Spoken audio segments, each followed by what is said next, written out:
Welcome to our day stories. Before you start, I recommend subscribing to the channel so you don't miss new videos. Rural life, it's like that. Everybody knows everything about everybody. It's not like you signed any contract when you moved in that you'd give all your information to your neighbors for their free use, but you're welcome to understand, forgive, and put up with it. That's the whole essence of country life. In the city, it is impossible. And here everyone is a brother to each other, brother-in-law, and so on according to the situation. Therefore, in the village, it is impossible to hide anything from each other. Remember the proverb that secrets are revealed. Alexey Alexeyevich was sure that Dragunsky had stolen it from some village grandmother. They love to do that. Alexey Alexeyevich is a typical villager who has spent 100 years in the field. He cultivated it, planted it, grew it, and then sold it to his neighbors. That's how he lived. All in all, when you're an unpretentious old man in his 60s, that's enough to make you happy. Do not be deceived by the simplicity of its existence.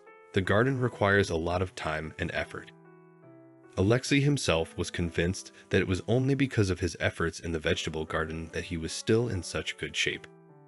Indeed, if you look closely, any other would have twisted sciatica.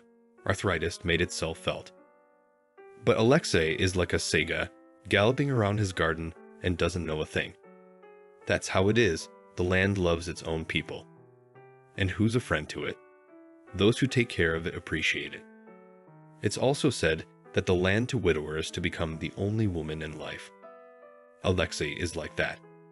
He buried his grandmother less than a year ago. What can I say? Life isn't easy without her. And at night, when he comes home, he gets so dreadfully bored, there's nothing to say.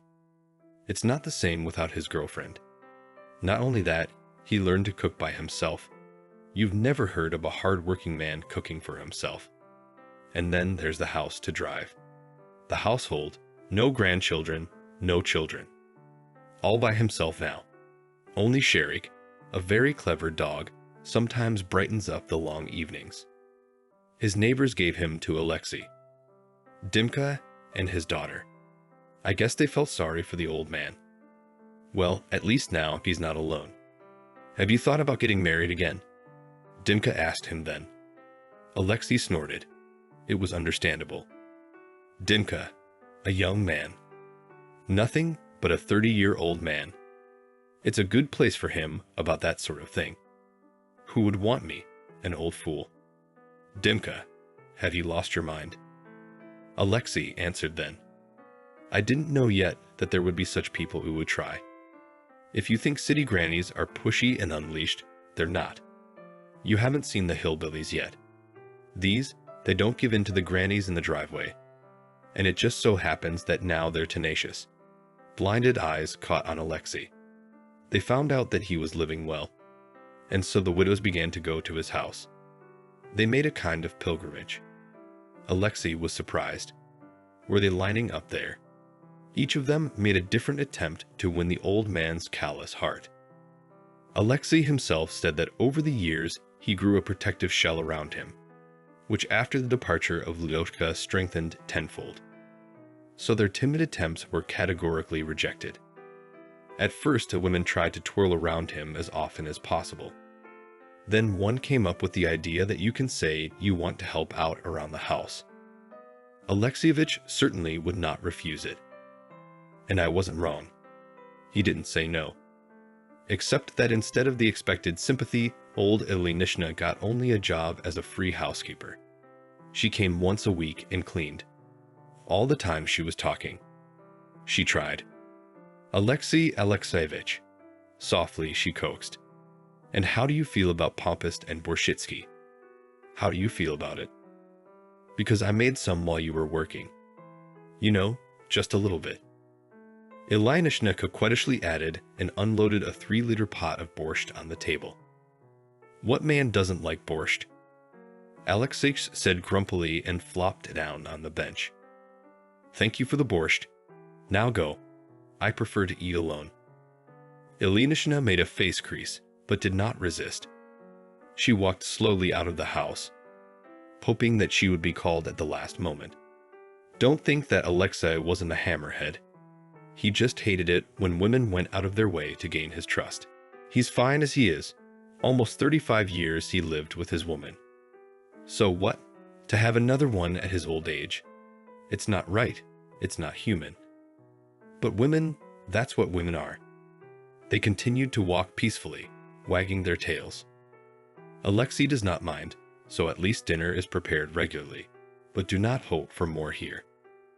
That's what he said to one of those old floozies, and she says no, hands to her sides, blinking her eyes as if trying to separate Alexei from the background. "Oh, what are you, Alexei Alexeyevich?" replied the old woman, obligingly. "What strange hints are you talking about? We are from the heart. Such a man is disappearing."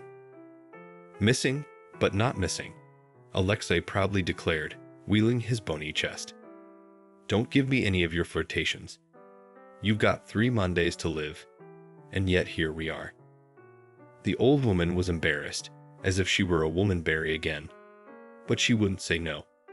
"Sing, little birdie, sing, and we will do it our own way anyway."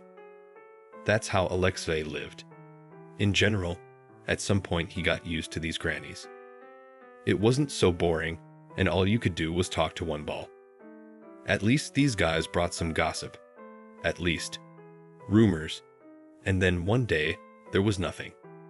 Outside the window, the weather was fine. Weather outside the window.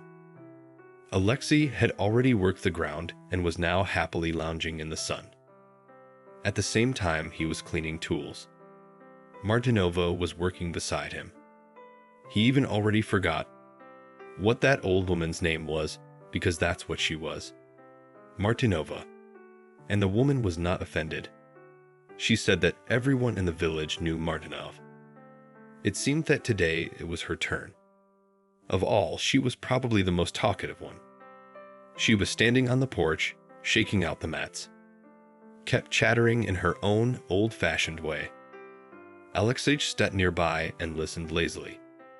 "Hey, Martinova, at least do not shake mud in my direction. What are you doing, you old fool?" Alexei commented, and immediately Martinova oohed and turned her back to him.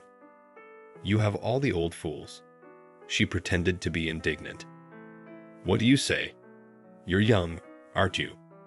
And they both laughed. There was something pleasant and relaxed. Alexei did not flatter himself that he was surrounded by women, even if they were elderly.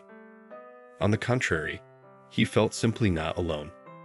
Kind of like having friends, albeit self-serving ones, but still, heard what people say, Alexei. Martinova started up her rattle again. Alexei has already learned that at such moments it's better to listen, or else she'll be babbling on for hours until she gets her point across. "And what do people say?" the old man answered. "You're like a grandfather to Dimka's daughter, aren't you?" the old woman clarified. Alexei became wary. "Well, grandfather is not a grandfather, but I love the little one, as I would love my own. Why has some trouble happened to them?" Martinova shook the mat with a powerful admonishing motion. From such exertion it even made some sound, but continued to bravely endure. Finally, the mat was finished. Martinova put it aside and sat down on the porch near Alexeyevich on the same freshly shaken floorboard. Dimka, in a confidential whisper, began Martinova, leaning low to Alexeyevch's ear. "Alexeyevich, they say that he began to go mad." "Old woman, where are you going as a cuckoo?" insultedly asked Alexeyevich, but I must admit that he became more wary. "It's not me, it's Dimka," with a touch of resentment, replied Martinova. "Listen to what I'm going to tell you now." And she did. The story itself. Some kind of murky story, but Alexei listened to the end. The rumor was kind of started by Sergei's wife, Dima's neighbor. Their houses adjoined each other and the fence was common. Both families' land is small, so they had a good view of everything. At first, everything seemed to go on as usual. Dima comes home, At about 6 o'clock p.m., brings his daughter from the local daycare like he should. The girl looks normal, doesn't give the impression that she's being starved or not cared for. Here, Alexievich was indignant, but why should it be so? But Martinova pacified him. So, sit and listen, old devil. And I'm washing your ears for nothing. Dema and his daughter lived alone. His wife had been divorced for almost a year, and she left the little girl with her husband, no matter how hard it was. Dimka was happy about it. He loved his daughter madly, so he was known in the village as a good father. Many of his wives held him up as an example to their idiots, but then something strange began to happen. According to Urka, Sergei's wife, Dimka had a habit of doing something in the barn, and he crawls out there when it's already deep into the night and does something. He did it till morning. Urka went out to let the cats in the cats and caught a glimpse of the light coming out of the barn. And you think a man can't work in the barn after work? Alexievich asked again, but Martinova waved him off again. Maybe, she agreed, but Urka is not stupid. Immediately felt something wrong. She has, she's very intuitive. So she starts watching Dimka. She said she didn't sleep a wink all night, until she saw him carrying his daughter out of there in the morning. What do you mean? Alexievich did not understand. Martinova snapped her teeth with excitement. And here is in the bucket. Listen further, decided Urka, a pain in the ass, to check the next night what's going on behind the neighbor's fence was going on. She fed her husband early, left him with the kids, and said she was going out to meet the cats. To meet the cats, clean up the yard. That and that. Do you know how many things a woman in the village can do? That's why Sergei believed it, didn't object, and Urka took off her shawl and started to watch what was going on. How's that? Alexei cut in again. Well, she started watching them. Oh, you'll listen to it or not? Martinova outraged. Son of a bitch, who told you? In general, and indeed, Urka lurks somewhere near the fence. The fence is wide, so you can go stealthily and keep a sneaky peek. And she sees such a picture. Dimka, irritated, rushes out of the house and drags the child with him. The girl's bellowing out loud, but he keeps cutting her off. Shut up. Get in the barn now. And again, he pulls the 5-year-old into that ill-fated shed. Urka waited and looked and remembered when Dimka came back from the barn yesterday. She made up her mind. She'd be back closer to that hour. And the girl can be heard in the next yard, crying. Urka. She got a little tense. All at once bad thoughts started creeping into her head. She shook them off with all her might, and she went to bed. She came back, like on an alarm clock, as if it were yesterday. The light in the barn was still on. And about 5 minutes later, Dimka carried my sleeping daughter out in his arms. She was poor, all disheveled, and her pajamas are up to her eyeballs. All in all, it's strange. So, Urka checks several times. He takes her there, every night. Alexei's Tonya didn't sound as confident as before. He hadn't had time to think, but mentally agreed with Martinova. It was strange. Why would a man carry the baby to the barn every night? The baby was also crying, which obviously did not comfort the neighbors. Every night, said Martinova. Here's a cross for you. I'm not lying. Urka watched a few more times from beginning to end, and now just before going to sleep she looks. If the light in the neighbor's shed is on, I'll tell you, Alexievich, it's on, so it burns. Alexievich thought about it. He knew Dimka for almost 10 years. He and his wife moved here because the girl had some terrible allergy to city dust. Or was it asthma? It didn't matter. His daughter was a real princess to him. To hear that Dimka was suddenly tormenting her, and all of a sudden, something wasn't adding up here. People don't go crazy that fast. Unless the divorce hit him that hard. Well, no, We have to figure it out for ourselves.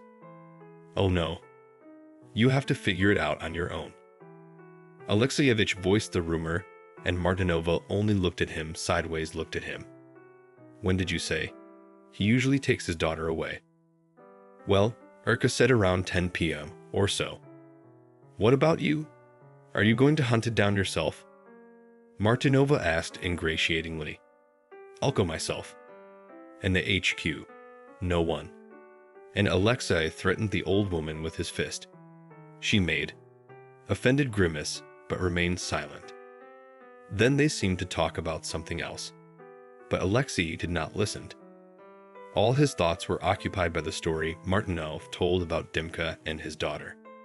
He wondered what he would do if the women neighbors' frightful conjecture were confirmed. What would become of the girl if it was true that Dimka did not get along with himself? Thinking about it was unpleasant. So Alexei switched to his monotonous work. He began sharpening his scythe. Closer to sunset, Martinova sorted out the small things around the house and moved to her place. Alexei took the dog and, settling down on the bench, began to think. Sharik was the best advisor and conversationalist, so he spoke the story aloud in front of the dog. The dog listened, really listened, and occasionally tilted his head, expressing deep interest. Here's what I think, Sharik. Alexei finally summed it up. You and I ought to check all this out properly. Those same broads. Anything could have appeared. Right. Sharik stood up on his hind legs and barked approvingly. Alexei marveled again. What an understanding creature. That's what I'm saying. Tell you what, you and I will go out there together today, and we'll see what's going on over there. Here comes the brother. This time, Sharik didn't just bark, he also gave his master a paw. Touching Alexei rubbed the dog's withers. Together, they had a good dinner and didn't hurry anywhere. Sharik got a few bones of soup, which he happily with pleasure, but he did it very slowly, as if copying his master's behavior. From the side, it was very funny to watch. Dinner was finished, and the old man settled down on his good bunk, and the dog snuggled under it on the bed. He never took Sharik, stressing that every creature should have its own domain. Alexich has a bed, so he does Sharik under, and does not get under it. There was not much work today, so, lying down on the bed, the old man felt. How much he's soaking wet. All right, he thought, I'll sleep for an hour, it won't get worse, and then I won't fall asleep on the street. The nights are warm now. It might lull him to sleep, especially near Dimka's house. There are a lot of crickets. Such sounds are very soothing, even when sleep doesn't come at all. After thinking a little more, Alexei decided to lie down and told Sharik strictly and explicitly not to forget to wake him up. The dog was an intelligent dog. You do not know how he learned to determine the time, but did it almost always unmistakably. So Alexeyevich fell asleep with peace of mind. He slept badly, but without dreams. Several times through sleep he felt Sharik's approach, evidently driving away nightmares, but at the appointed hour the dog increased the pressure and began to bark rhythmically, better than any alarm clock and almost no irritation. The old man stretched himself, put his feet down on the floor, and yawned loudly. Sharik was already sitting in front of the bed, looking at him with his big faithful eyes. Well, doggone it, is our cause right? And Sharik barked cheerfully. It was their special greeting when one beckoned the other to go on an adventure. Last summer, they had also chased the hikers who had followed the clearing. Well, that's nice, added Alexei, and finally got out of bed. To be sure, he double-checked the time. The balloon, as always, precise as clockwork, did not miss the time this time either. Alexei went to bed without undressing, so he didn't have to waste time dressing. The night was still warm. The old man first let the dog out first and rummaged on the table himself, more for his own comfort. Habitual activities help reduce anxiety, that's a fact. And then, finally, he went outside. The weather was indeed comfortable. So if I suddenly had to sit outside until morning, nothing terrible would happen. Just in case, Alexeich took a thermos with boiling water for warmth, and he took a bed for Sherek. A measure superfluous, but the animal also likes care. Regarding Alexeich's house, Dima and his daughter lived at the other end of the village. That's why he did not notice anything, and learned about what was happening only by hearsay from some old women. To get to the other side of the village, it took 20 minutes, at an easy walk. That's how sprawling their village was. Sherek cheerfully galloped along, and Alexeich walked, limping a little. Unlucky weed uprooted. Here is the result. He and the dog got there rather quickly. To Alexeich's surprise, all of the whole company had already gathered around the fence. Headed by Martinova, but it did not stop there. She gathered around herself Irishka, that neighbor, her husband Sergei, and next to her a whole bunch of Bakaveris. Or rather, they looked more like mushrooms, the same wrinkled ones. There was Ilyinishna and Yegrafovna, and Lyubov Andreevna. Alexei rolled his eyes and groaned aloud. "Well, what are you doing here, clods?" The old man said unkindly. "What do you mean? Did you think we were going to leave you here alone?" "No, we didn't." Ilyinishna proclaimed victoriously. "If he's a cuckoo, he can kill you too." "He might kill you. Did you think of that?" "Yeah, and all of you together will defend me." "That's right." Alexeich smirked, but the villagers' warriors nodded intensely in response. "Of course we will, and now is not the time to be snapping," said Irishka, to which Sherek woofed resentfully. "I'm sorry, Dottie, I'm not from you." "All right, shut up, all of you," snorted the old man and gave a sign to all sit down. The picture, of course, could be painted in oil. A crowd of old men occupied the young couple's garden with their direct participation. Everyone spread out across the tall grass, clinging with a shout as far as it possible. It was to be hoped that Dimka would not notice anything. Nights in the villages are dark, and lighting is always a problem here. Who wants to spend extra money on lanterns in the village? From the outside, the company looked like a clump of darkness under a fence, which seemed to blend well with the overall night landscape. There was still a few minutes to spare, but Dimka came out of the house almost immediately. "Get in the barn," his father growled muffled. Running outside, the child, judging by the small shadow in the opening, was on the porch. I don't want to. I don't want to. I don't want to," Marishka wailed. "It's scary out there. There are spiders." "Go in the barn, I told you." Dimka stomped his foot. From the outside, the scene did look menacing. In all the man's movements, the imprint of neurosis slid. The more Marina bickered, the more her father lost his temper. "I won't." The girl indignantly stomped her foot in the manner of her father. "You go to your stupid barn yourself." Mommy. I want my mommy." A stomping sound was heard next. Apparently, Marishka thought to run away and hide. Dimka's face could not be seen, but Alexeich was ready to swear that it clearly did not radiate love and kindness. He broke out of his seat and ran into the house, shouting at his daughter what a little shit she was.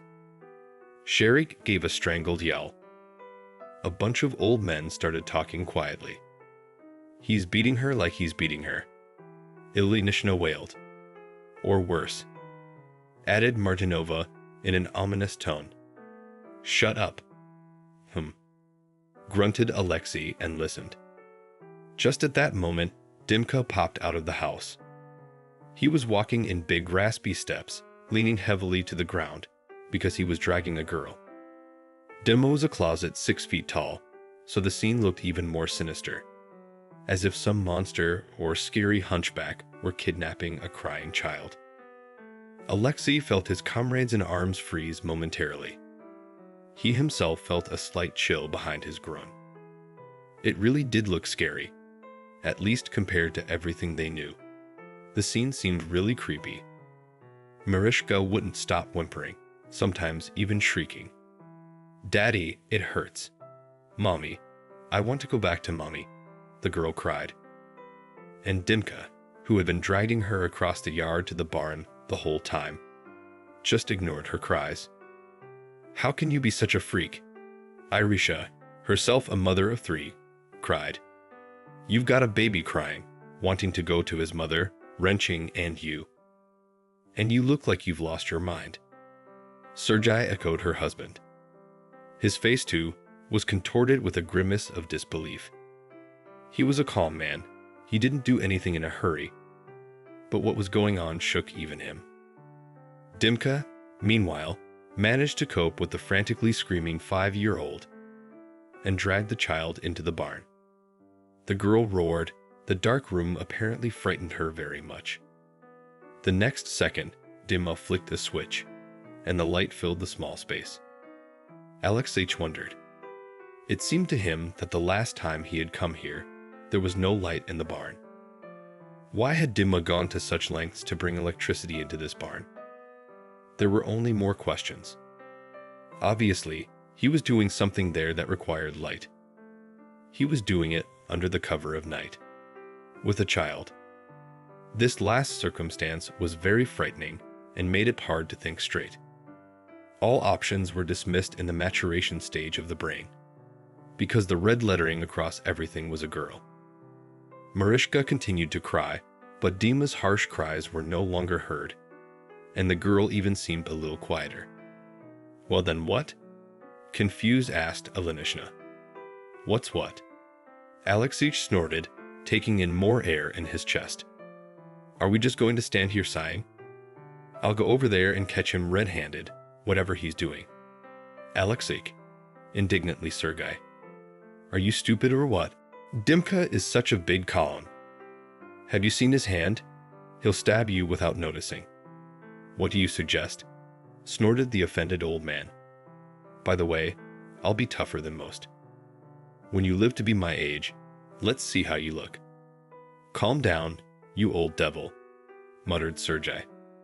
"I'll go with you, so you don't get hurt." "You know what? Go away already." Irishka was indignant and poked her husband on the shoulder. "Go. And if he resists, grab the girl and run to the path, Lana." Sergei and Alexeich looked at each other, nodded at each other, and moved over the fence. The old man jumped over it in one fell swoop. Apparently, he still had fresh memories when as a child he ran with stolen apples from a neighbor's shotgun. On the contrary, Sergei fell over with great difficulty, but did not make much noise. He flopped down on his knees, rummaged around in front of him, and found the crowbar that he had had with him from the beginning. "What do you think you are doing?" Alexeich got frightened. "What if he is violent?" Sergei explained and added, "But calm down, I will not throw myself at him if he does not start fighting." Alexeich nodded, and they both moved towards the barn. Behind them trudged the faithful Ball. The dog pressed its ears to its head as if it felt danger and showed it with all its appearance. "Master, I'm on guard. I'll cover you if you need me." The walk to the barn was unbearably long. It always is when you really don't want to see what's about to come before your eyes. But it is necessary. Alexei looked in first. Sergei followed him. He still had the crowbar on his outstretched arms, and there was silence in the barn. The rescuers did not even immediately find the girl they ran to help. Instead, the ornery Dima stood in front of them. "Sergei, Alexei Alexeyevich, what are you?" he asked in a whisper. "What happened?" "Thieves broke in, so I will now." "Stop," Sergei murmured in a bass voice and put his other free hand on Dimka's shoulder. The man in response looked at his palm in surprise. "Dimka, tell us honestly," Alexeich began. "Where do you drag your daughter every night, huh? Urka saw how you almost beat her." "Me?" The young man was amazed. "I never laid a finger on her. And those who dare touch her, I'll personally break her fingers." Don't you fool with Vanka, the old man interrupted him. Where is Marishka? And what are you doing here with her, bastard? Alexei Alexeyevich, all right, a woman, but you. The old man shouted in reply, and Dima rolled his eyes. Yes, here she is, asleep upside down. And the man pointed at his daughter, who peacefully settled in a haystack. The offensive movement abruptly lost their bearings. They did not assume that the potential victim would just sleep. And Dimka laughed back, loudly and gleefully. What did you think of me? Is it my fault that this little piggy doesn't sleep well at home? No matter how many windows you open. She's hot, and she sneezes, at least she sleeps here. And I'm on guard all night. Why did she scream that you were hurting her? The old man was confused. So she's a performer at the Pogorologo Theater. Snorted Dima merrily. You can see for yourself. If it had hurt, I'm sure there'd be marks. Don't you think so, Grandpa Alexei? Indeed, nothing like that. The girl was sleeping peacefully. Then the women came crawling in. I guess they're too far away to hear a damn thing. Well, Dimka told them everything. He shamed them so much that they got all red from head to toe. Sharik rushed to Marishka, his favorite. She grumbled in her sleep and pulled the dog to her. Alexeyevich made many conclusions from that moment that you can't cut off your shoulders, no matter what the situation may seem to you. It's more expensive to find out from the third person. That's how you start fixing a reprisal. And it turns out that the man was not at all to blame. Those women were still clucking to themselves, and it's like water off a duck's back. And in the end, you'll be the one to blame. Subscribe to our channel. I like it. And write in the comments what ridiculous situations you have faced in your life. And there are a lot of untold stories ahead. I also recommend watching my other videos.